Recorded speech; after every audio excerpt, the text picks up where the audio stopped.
still, God, because of his love for man, no wonder the Bible showed us that even angels were jealous of man, that they had to say, what is man that thou art mindful of?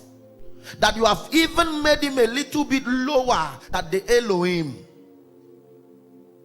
How do I know? God, even in the downfall of a man, had to go and kill an animal. God himself. Why? Because blood is needed for man to be drawn back to God. So God had to look for a temporary way to still look at man, so that man will not just be out of the earth like that. He just had to kill an animal, and the killing of that animal for the blood of the animal to touch the ground was equally helping man in one way or the other to approach God.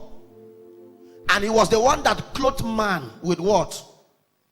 With a skin. It was not Adam that clothed himself. He clothed Adam with the skin of an animal. Who killed the animal? God. Why? So that blood can touch the earth. But God saw that that will only bring a temporary solution. So at some point God said, let me handle this once and for all. By one man sin came into the world. Let it be by one man restoration and righteousness is restored back. He came by himself. He left his throne. By the power of the Holy Ghost, entered a virgin woman called Mary. And then a few months later, he came out.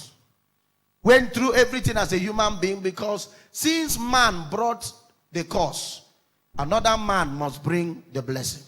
Since man brought law, another man must bring grace. Since it was man that brought sin, another man must become righteous. So he came as a man, not just as God. That's why the Bible says, although he was God, he never tried to prove himself to be God. He humbled himself, went through the pains, and even to die, he died on the cross. He went through the pains of the cross. And after that, he was buried. Now he was resurrected. And then the Bible said, now God has given him a name that is greater than every other name. That at the mention of that name, every knee will bow and every tongue will confess that Jesus is Lord. And today, we are here to celebrate his resurrection, not just his burial. Can I hear somebody shout a better amen?